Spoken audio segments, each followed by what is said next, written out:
I'm Tracy Walsh. I currently serve as an assistant dean of the college. I work with Dean Sylvia Spears, who was just speaking here before. I'm also a member of the class of '91, so I'm an alum.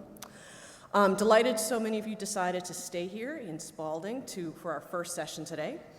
When we've polled families in the past, asking them what sort of information they think they need to best help guide their sons and daughters, we've consistently heard that they want to know more about the academic path and how to navigate it here at Dartmouth. And to that end, I'm delighted to welcome my colleague Cecilia Gaposchkin. She's an assistant dean of the faculty for pre-major advising. She's going to share with you the role of her office, which helps facilitate a productive advising relationship between faculty and students in their first and second years. And towards the end of the presentation, we will have some time for Q&A with Dean Gaposchkin. So thanks again. Are we live? Well, welcome to Hanover. The weather blessed us very nicely today, I think.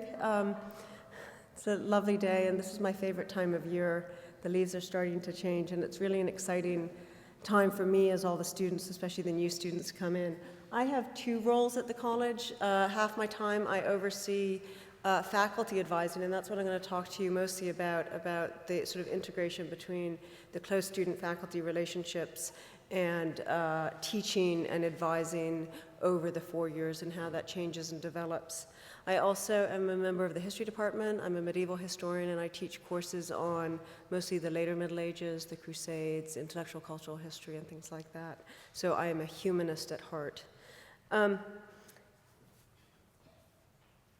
Today's talk is designed really to try to answer globally some recurring questions that parents often have. What does a typical 4 years? You can imagine there is no typical 4 years. With 1,100 entering students, we have 1,100 different sets of passions and ideas and intellectual exploration that needs to be nurtured. But there is a sort of developmental path that occurs over 4 years, and I can talk a bit about that. I will talk about broadly the advising system, both specific academic faculty advising and the larger network of advising that we have at Dartmouth.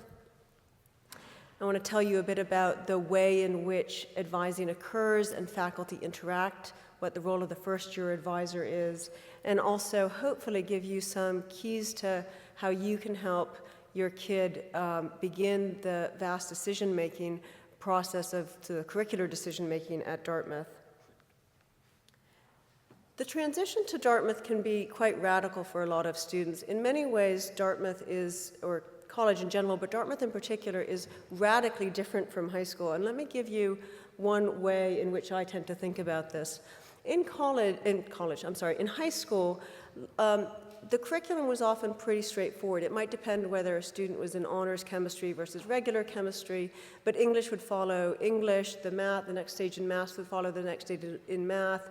A student might choose to pick a language, and a student would have a guidance counselor to sort of help make decisions about what the right placement was or how packed a schedule to be. But the actual choices, in a sense, even at the most robust, advanced, fancy high schools out there, were relatively limited. In our course catalog, the ORC, which I show you the front cover of up here, we have over 1,650 courses offered every year. I want you to think about that for a moment. 1,650 courses. There are whole ranges of knowledge, of disciplines. We have over 40 departments and programs, many of which have multiple majors. So a student, one of your kids, can be introduced to vast new fields of study: anthropology, astronomy, African American studies, neuroscience, a whole range of intellectual possibilities that they didn't even have. And so the challenge for a lot of students is really how to begin to make sense of the vast array of courses. Students take 3 courses every term, and so they are choosing 3 out of 1,650 possible choices. Now, that's a bit of an exaggeration, of course. They're not advanced enough to take all of those courses, but a great majority of them a student could take in their first year. In the first year, we really want to encourage students to explore as widely as possible. And their approach in their first year really should be one of intellectual open-mindedness. And I want to give you a few numbers to indicate, can you hear me if I walk away? Can you still hear me? Okay, a few numbers to indicate the way in which a few numbers that show the extent to which the first year really is a learning experience, both how to be a college student in general and also how to learn about new areas of thought. So to give you sort of two indicators, we polled students, first-year students at the end of their year last year, and over half of them said, reported back to us that their principal academic focus and goals had shifted over that first year. 75% of our students are going to end up graduating in a major other than the one that they had intended to when they came here. So more likely than not, your kid is not going to pursue the exact major or the exact course of study that he or she thinks they are going to right now as they enter college. And we want to encourage the sort of exploration, the process of exploration in the first year in order to make that shift as seamless and as interesting as possible. The academic advisor, the member of the faculty that is assigned to your son or daughter to help them get into that path of exploration is really a person who's designed to help answer questions, explain how the curriculum works, get a fairly balanced first term, second term curriculum together. The first year advisor is actually going to have a fairly limited role in the long-term progress of your student's academic career here because, in a sense, it's necessarily a blind date, right? An advising relationship is a relationship and it's built on common interests and discussions over time. And what we want is the first year advisor to help your kid get started, but as your child begins to explore new areas that speak to him or her, we want your kid to make connections with the faculty that they have most important, most lively connections with. To give you a sense of what our incoming class looks like in terms of their interests, this is based on the data that I'm working with right now in matching faculty to students as advisors. About 43 of them express an interest in pursuing the sciences. 36 say they want to pursue one of the social sciences, a heavy interest in economics and government frequently. About 14% say they think they want to study the humanities or one of the academic programs. And then we have a bold 8% that actually admit to being undecided. These are actually some of my favorite students because they're the most open intellectually. They're the least certain that they know exactly what they want to do, and they're ready to take that class in religion or take that class in geography. A bit more granulated, 14% think they want to study economics. We have 12% that think that they might want to prepare for an application to medical school. 11% say they want to go into engineering. And I want to point out that less than 1% of this year's incoming class reported that they thought they might want to be geographers. And the reason I say that is that we always have a really good number of geography majors that graduate. 2 years ago, we had 48 geography majors. Last year, we had 20 religion majors, and this year we don't have a single student who says they think they want to study religion. It's because they don't yet know that one can study religion as a human phenomenon.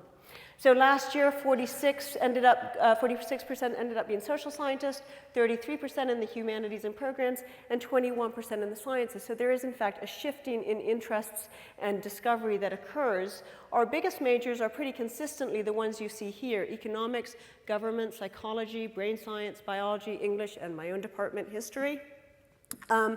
But I would like to point out that students often find that the faculty-student engagement is particularly fruitful in some of the smaller departments because, of course, naturally, there's less pressure on the faculty that teach those classes, and it's easier for a student in, say, the classics department or the anthropology department to get a lot of one-on-one time, a lot of individual research time or independent study time with a faculty member from that department simply because of the student-faculty ratio.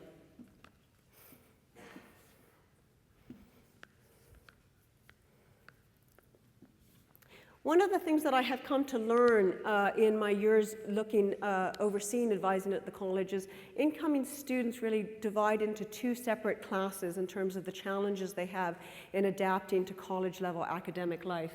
The first group is the students that think that they're going to pursue humanities and social sciences.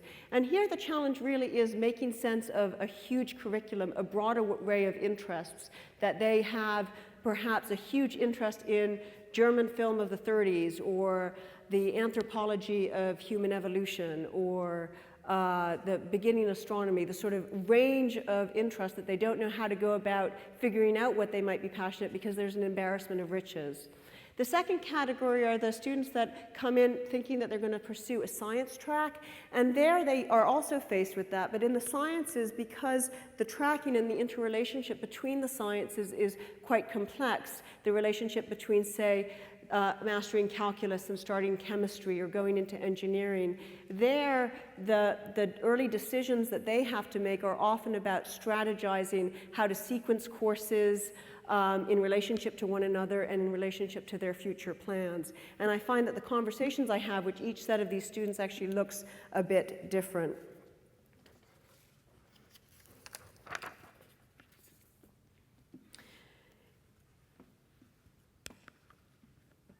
The second year, the sophomore year, is the year that I'm principally interested in. It's one that is incredibly important. It is really the springboard for a student's academic career. It is really the year in which the decisions are made, and I want you to keep this in mind a year from now. It's the year that the decisions are made that are really going to shape what a student's career looks like. It's the year most principally that they choose what they're going to major in, and so that's an important decision which is going to shape what their college education looks like, but it also determines what their schedule is, whether they're going to go on an FSP, a foreign study program, whether they're going to begin research with a particular professor, how they're going to organize their overall academic goals.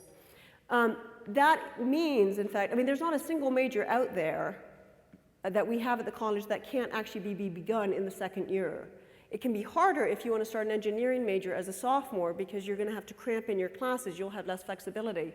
But really, we mean it when we say the first year should be one of exploration and trying out new things so that you're ready to make the more important decisions in your second year. The second year is often, and this is the case across the nation, but it is also true, particularly true at Dartmouth, I think, because of the D plan and the residency patterns and the schedule opportunities that are unique to Dartmouth, that the second year is often the most difficult year for students, partly because they are making all these decisions.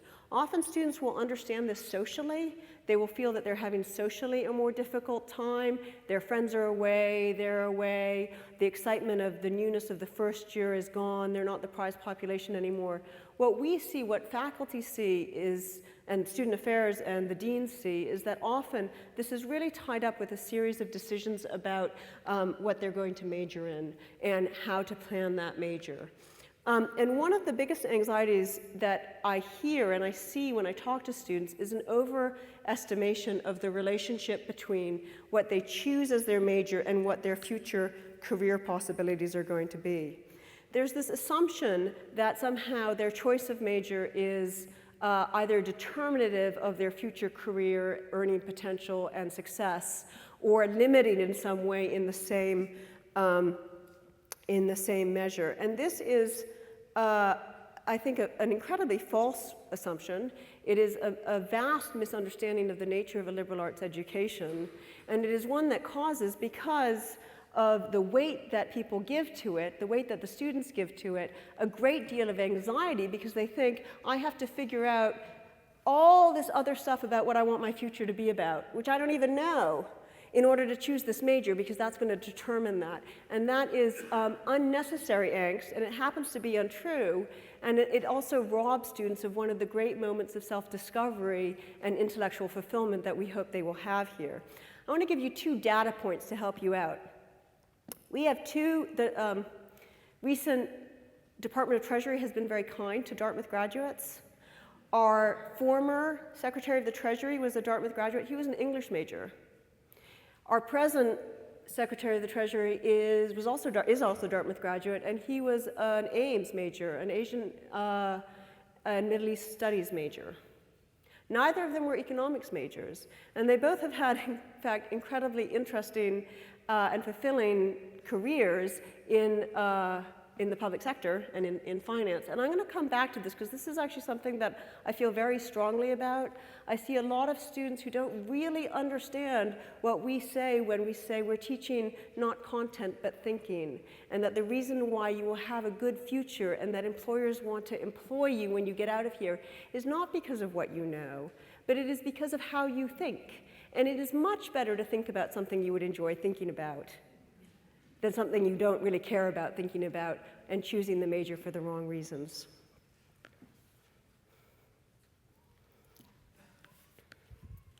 So the question is, how do students navigate their way to the choice of major? In part because, of course, their first-year advisor is still available to them, but as I said before, often that relationship dies a natural death because it has this sort of blind date quality.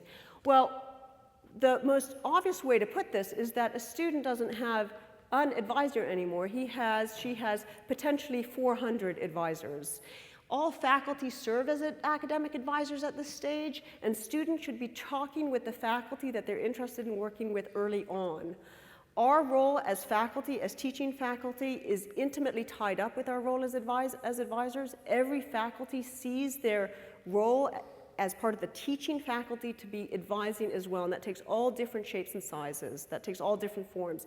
It's from advising first-year students to talking with potential majors to advising senior theses to being involved in research and independent studies.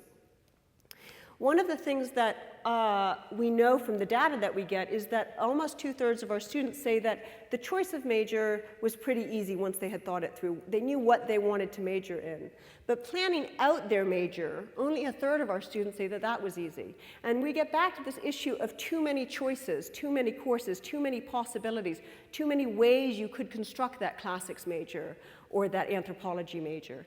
And that's why it's important to be talking with the faculty early on. And you can next year encourage your sons and daughters to begin those conversations in the fall and winter term and not wait till the day that their major card declaration is due, which is what we see a lot of.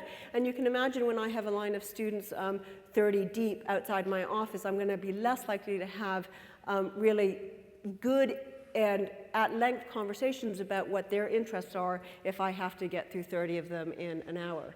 The good news is that the great majority of our students are very happy with the majors they choose and are, of course, pleased with their course of study. And that's ultimately our goal.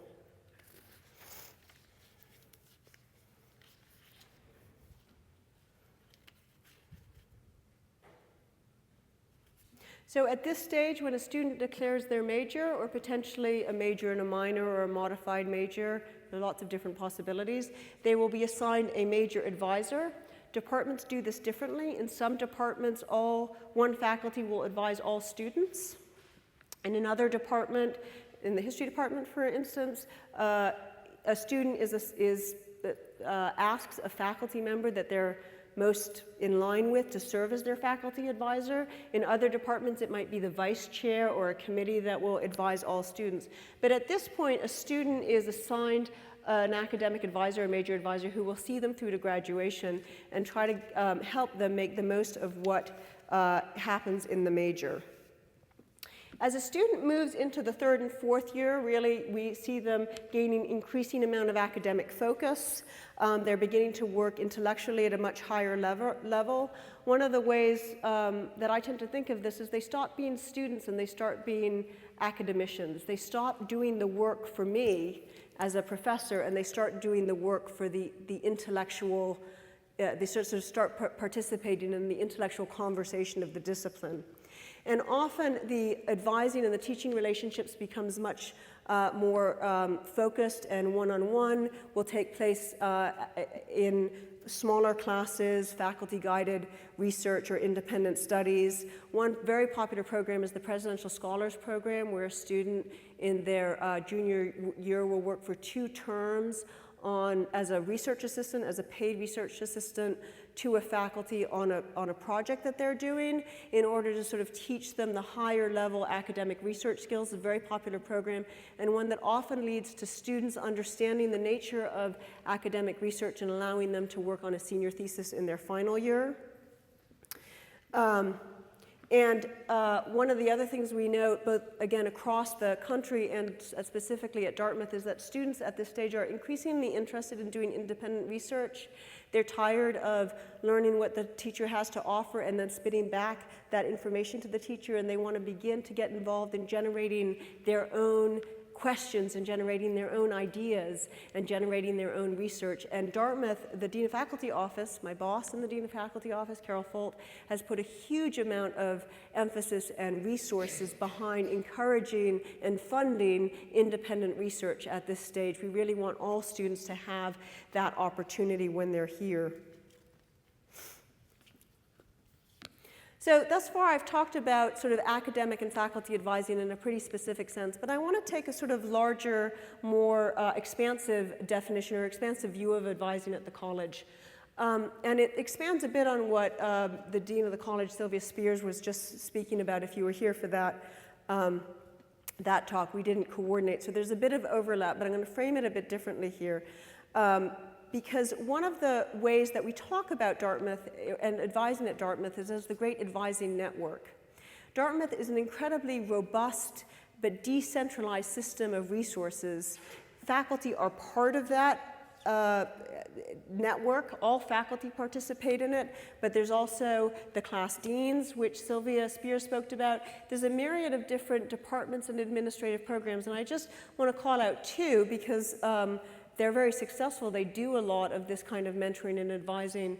We have the WISP program, the Women in Science Project, which is a center on campus which is designed to both entice and retain women entering the sciences. And that staff does a wonderful job of helping women, young women, sort of enter the realm of science here at Dartmouth. The Academic Skills Center is also a wonderful resource for students, and there's a lot of advising that happens about how to succeed in courses, how to succeed in whether it's study skills or time management or course selection. Career services we spoke about for career counseling students. They're actually delighted, they're really thrilled to meet first and second year students. Students should not be waiting until their senior year to go to career services because they want to begin to have a talk with students about, okay, what is a liberal education preparing you for? And given what you're learning about yourself, what are potential careers that you may not have even thought of? Doctor, lawyer, and investment banker are not the only options. We have a robust series of peer-to-peer advising systems. There's the DOSCs, the Dean's Office Students Consultants, the UGAs. The DOS, the Dean's Office Student Consultants, are run out of the Dean's Office. They're trained by the upper class deans, and they do a lot of programming in residence halls and other areas on campus. The UGAs are the undergraduate advisors. They're the students that are in the dorms, in the residence halls with first year and upper class students actually, and they are trained to do a myriad of sort of academic and personal advising. They're sort of the eyes and the ears of advising on the hall. And then the PALs, the peer academic links, are actually run by Student Assembly. It is a student-initiated peer advising program and network, which is a great resource if students want a sort of on-the-ground perspective on a class or a major or a professor. And then I'm going to include in this list you guys. And I say that not facetiously, because when I do my surveys of advising and I say, who are your advisors? Who are you talking to? What is the most important source of advice? We routinely get, faculty, peer, DOSCs, whatever. My parents, my mom, my dad, my folks. And so being involved in these conversations about decision making and choices with your children is one of the best things that you can do in helping them get through, and you shouldn't underestimate your importance in that. There's also, in addition to, I want to sort of expand a bit on this parallel advising system, because we've talked about academic advising, by which I mean really advising within the academic choices that you make, courses, majors, constructing curriculum which meets the individualized and individually evolving goals of any individual student. But there are a series of parallel advising systems. We have the pre-health advising system, pre-health or pre-med, you might know it as, for the 12% of students who think they might want to go into medicine.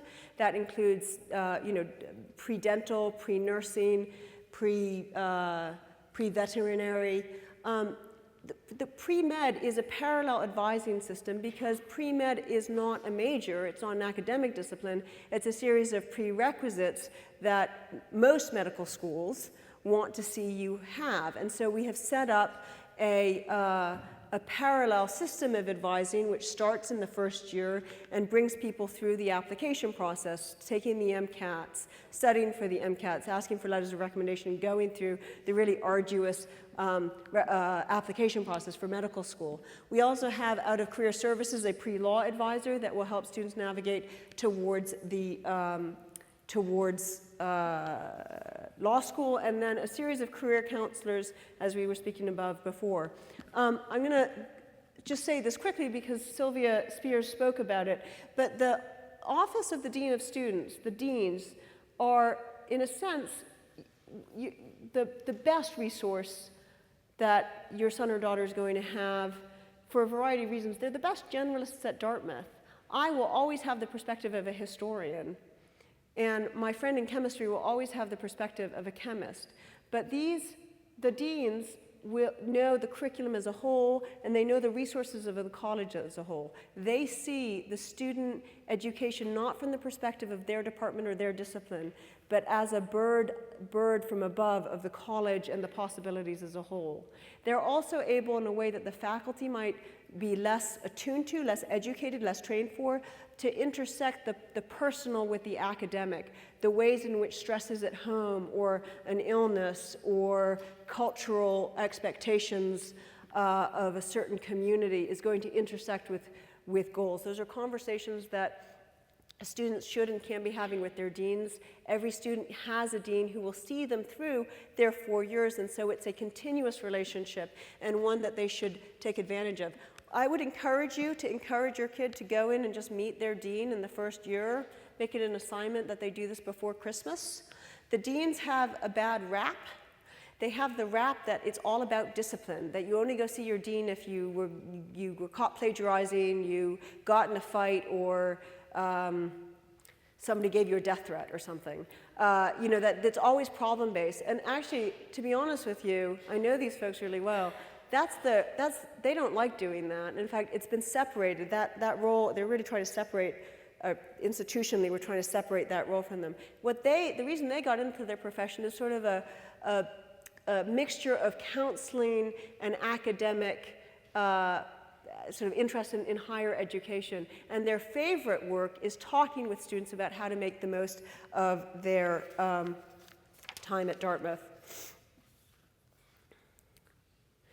I was coming back to the role of faculty as academic advisors, not in the specific sense of a first-year advisor or a major advisor assigned to your son or daughter, but the sort of larger sense of us as, try that sentence again, the larger sense of advising being one side of teaching and teaching being one side of advising. Every single relationship I have with one of my students is a potential advising relationship. But again, I want to emphasize this idea of relationships. This works best when it is based in mutual interests and having something mutual in common, and it's a natural outgrowth of the educational process, but it really does require that the student gets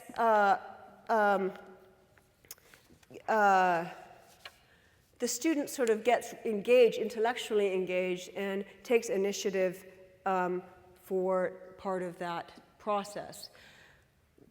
The best advising that your kids are going to have here are not going to be from a faculty who's assigned to them.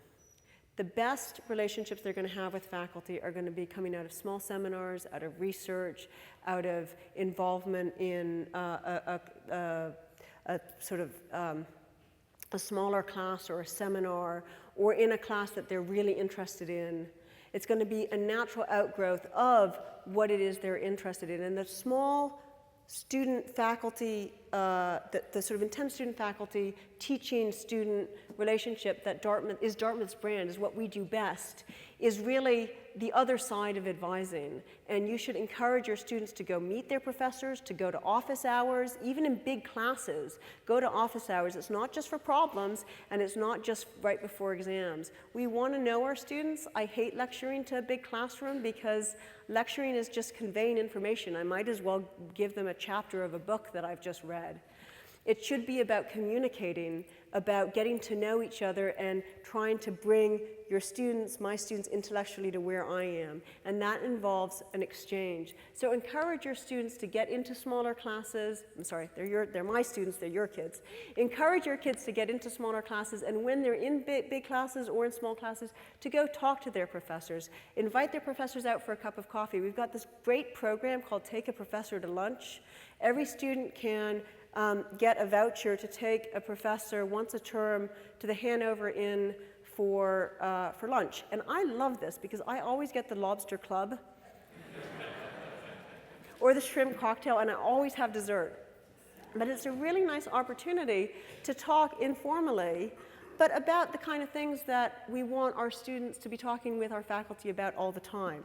Again, I want to emphasize the organic nature of the best side of what Dartmouth has to offer your kids.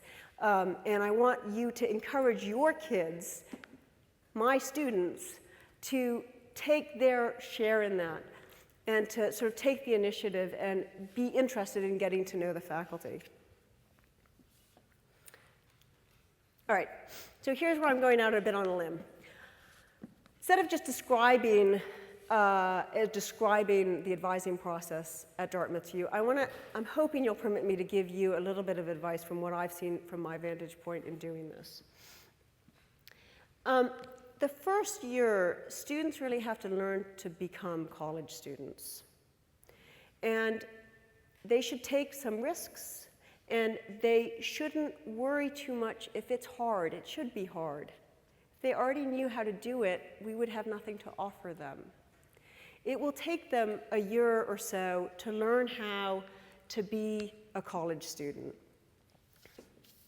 But you should make allowances for the difficulty of that transition and encourage them to make sort of personal allowances. Most of our students here, all of our students, I mean, we're lucky. We get the best of the best of the best, right? They're not used to struggling, or if they struggle, they're used to always succeeding. And it's okay every once in a while to not succeed. That is also a learning experience, and there's nothing that happens in the first year that can't be recovered from. There's no grade that gets made, that gets earned in the first year, that sort of stabs somebody in the back and stops them from being that famous doctor that they want to become. There's no choice of classes that's going to sort of wall off other choices. That is why we want that exploratory and learning process. I've already talked about encouraging you to encourage your kids to get to know the professors. The other point that I would ask, or I would make, is you might want to encourage your kids to limit the extracurriculars in the first year. I think it's really important that students have a few things outside of class that are not academic, where they make a group of friends and they have a social group and an activity which is different from their academic work.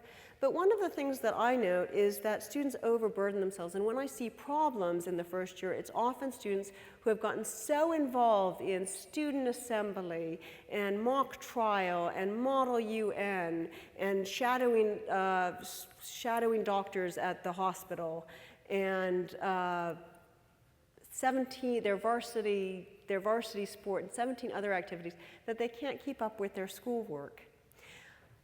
To get into Dartmouth, you have to do everything, right? So people have, done very well academically and extracurricularly. it is, when we see problems, it's often students that overcommit themselves in their first year. So I would encourage you to encourage your students to ease in that regard and test out the academic waters before they get overly involved in all those incredible other extracurricular opportunities that we have here. The point about the resources that are across campus has already been made, and I would just reiterate that there are huge numbers of resources available to your kids, and they should feel free to use them. And I've already sort of made the point that it will get, for the academics of college, will get easier, that the student has to learn how to be a college student before they can learn the content of college, in a sense. In the slightly longer sense, slightly longer range, I would just like to remind you what I'm sure you know, which is that the process of liberal education, liberal arts education at its best, the high-level, sort of rigorous, demanding process of intellectual discovery, is one of self-discovery at this critical point, critical sort of years in these young lives. When I talk to students, my very favorite question is simply the question, why? Why?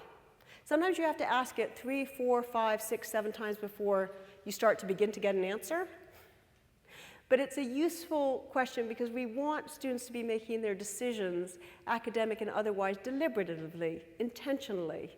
We want them not to just drift into what they're doing, but decide to do what they're doing, because everything they do is a decision not to do all those other things that they could be doing at Dartmouth.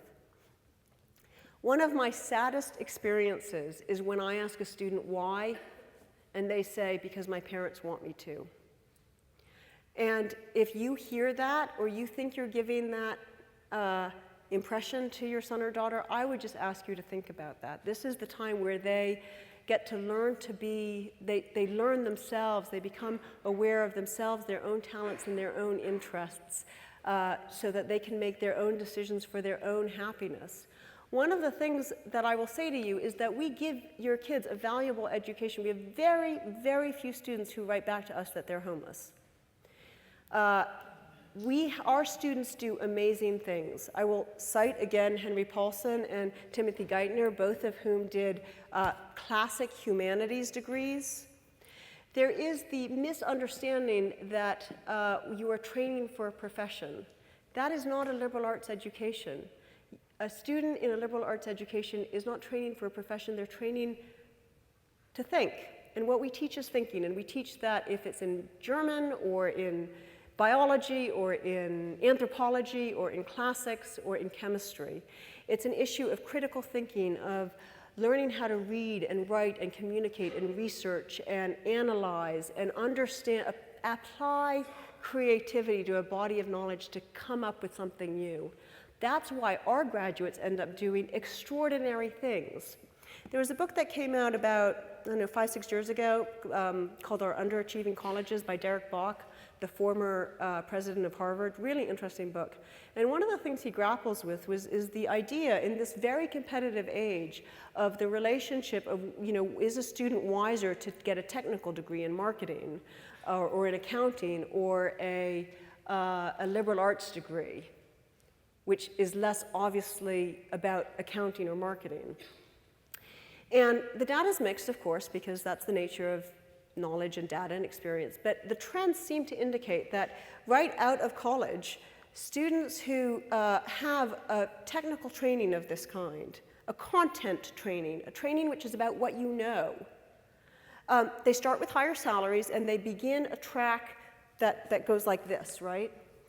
Students that come out of liberal arts educations often don't know exactly what they want to do because they haven't made that decision yet. But their careers do this. And they bypass, and they're the ones that have the training of thinking, of communication, of human relations, of thinking outside of the box that is prized and trained in liberal education.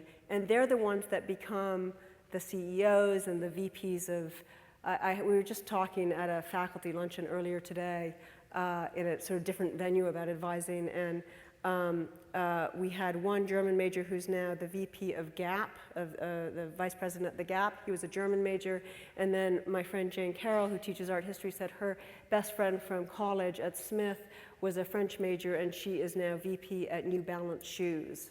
So, you know, it sort of trains a kind of thinking and approach and competitiveness and quality, which is really unique here. So I would encourage you to sort of participate in that view of what college has to offer and what Dartmouth has to offer, and help your students by asking them, why are you making that choice? Because what I imagine want above all is not only that your children are are successful and secure and healthy, but overall and primarily that they're happy.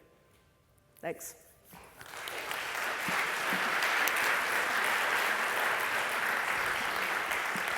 So we set up a microphone. I'm happy to answer questions. I'd like to get off of this a bit so that I can see you, because the lights, I still can't see you. If there's any questions that people want to share with the group as a whole, I'm happy to answer them. And if not, there's a question over there. Do you want to go over to the mic? You should go up to the mic. Or you could yell.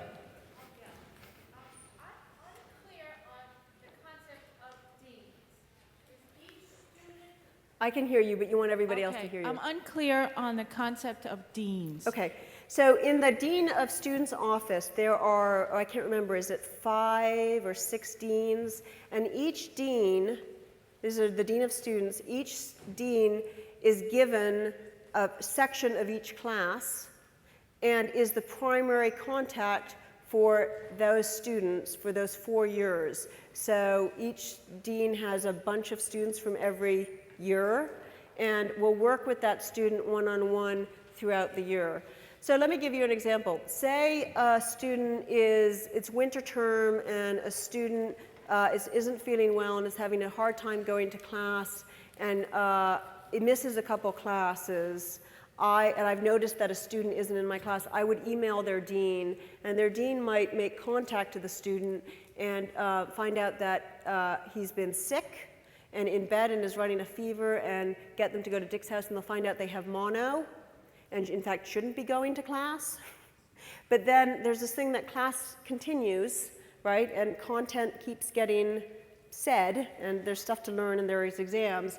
And so it's the dean that will work with that student and work with that faculty or work with the people in health services to manage that situation so that the student can survive the term. And will often be involved in communication. The dean is often the first stop when a student has a question or an issue that needs to get resolved. The dean is an advocate and an advisor to the student, and one that is with the student for the 4 years. Does that help? Okay. I love it. If there's only one question in a group this size, it means I did a really good job. Second question. Okay, there the hands go up. So here's a question.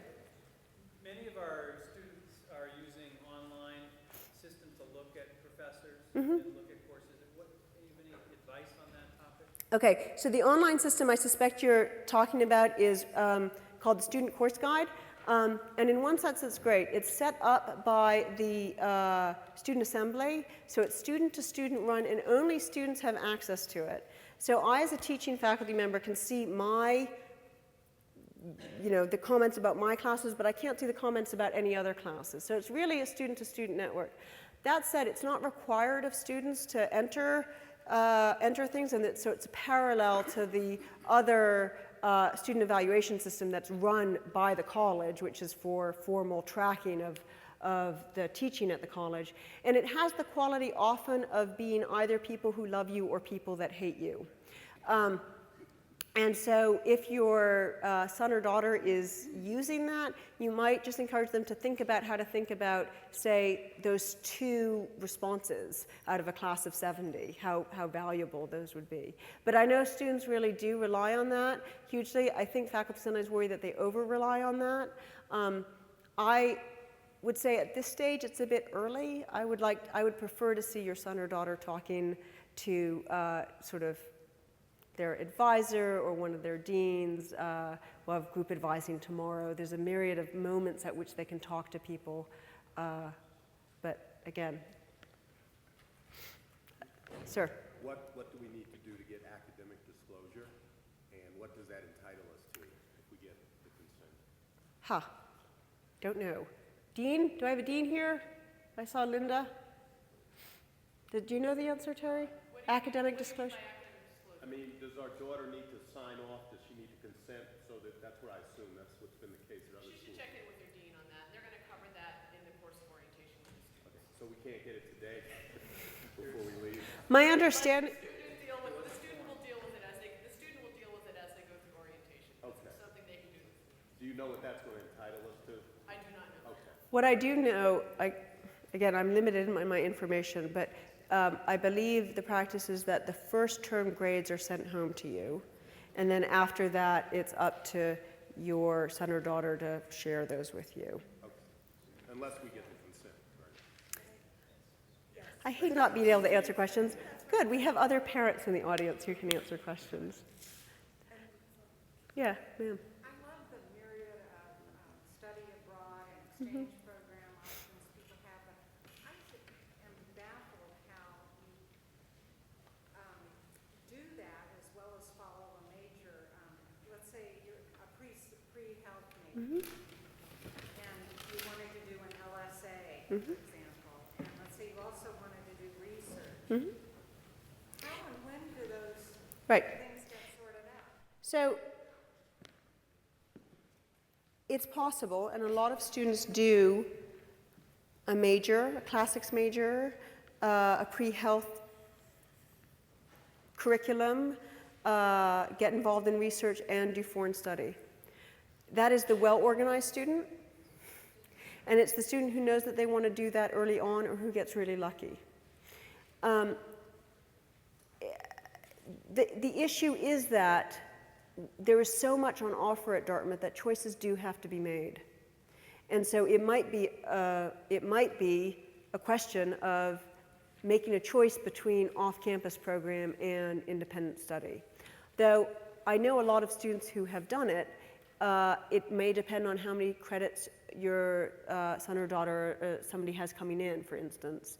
It may depend on whether they are very clear on what their interests are and take a bunch of anthropology in the first year and are well into that major at that point.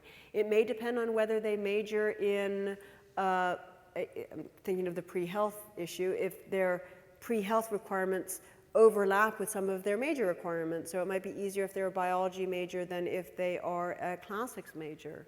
So again, it's sort of individual to the person and their choices. Again, I would reiterate, the fact that there's a lot on offer is one of the strengths of this place. But it does mean that students have to be mindful that when they're doing something, they're making a choice. And sometimes it's a choice not to do something else. And that is the thing that I often see students trying to figure out. And advising is often about talking them through what their priorities are in order to make that choice. But those things that you mentioned there, I encourage you to take one of the 4-year D planning and just plot it out. You can see that it can be done, but it may not leave a lot of room for something else. And that's the whole point, is that it's a series of choosing what you want to get, what your child wants to get out of college. Does that make sense? Yeah. May I just follow up? Sure. I was at Dimensions, and they had a poster session where students displayed their actual schedules over the 4 years. And it seemed like all these kids had worked out these great programs where they were spending 3 quarters away doing something. And I just thought that seems like a lot. How do you do that and still meet all your requirements? Well, we have, I agree, it is a lot, and that's one of the great things about having an incredibly talented student body.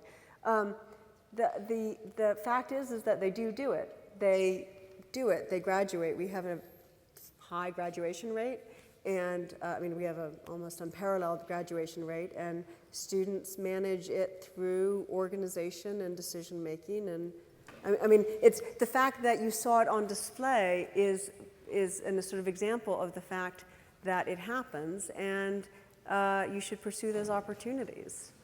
I feel like there's a question or an anxiety that you have that I'm not quite able to answer, because it does sort of occur organically as students. I mean, some students don't manage to do it. Some students don't decide they change their major late, or they make a series of decisions that don't work out for them, and some are going to feel cramped. But usually in the junior year, things really fall into place, and it's at that stage, the sort of second half of the sophomore year and the junior year, that sort of what a student's priorities are academically become clearer. Yeah, say one more. Sort of related to that. I remember my daughter coming home from conventions and saying it seemed to her that a lot of students never really took a vacation. Is that correct? One of the challenges at Dartmouth is that, the question was students never took a vacation. One of the challenges with the D plan is making sure, you know what the D plan is? You know what I'm talking about? Okay, making sure that a student isn't on 7 terms in a row. That can be exhausting, and we do see students that get into academic trouble, their grades decline, they get burnt out. I need a vacation after this week as well. So I certainly understand that. We do have a lot of students who don't let themselves take a vacations, but there is time off. They do have the summer after their first year, an off term during their second or third year, and a summer off during after their junior year. So there is the regular rollout. Oh, my impression was that she thought they would take the summer term instead of taking the vacation term. They would do something else. Most students decide they want to do an internship or get involved in a program that they're very interested in. How many weeks of vacation do you get a year? 2? I get 2. So, but those are, of course, it's not that the college is demanding them that, it's that they are developing interest or pursuing opportunities. I'm actually a big fan of one of the things we see is students who are always on the go and don't have a time to reflect on their education or their decision making. And if there was one thing that if I could institute it, it would be a slow down, take a breath, tell me what you're thinking about, tell me why you're doing that, tell me why again, tell me why a third time, and sort of slow down. So but it's part of this generation and this incredibly dynamic class of students we have. So listen, I'm going to wrap it up now. I'm going to thank you. Feel free to email me. My name was at the beginning. I should have brought cards, but Cecilia Gaposchkin, the Dean of Pre-Major Advising, if you have questions, and I'll be here milling around.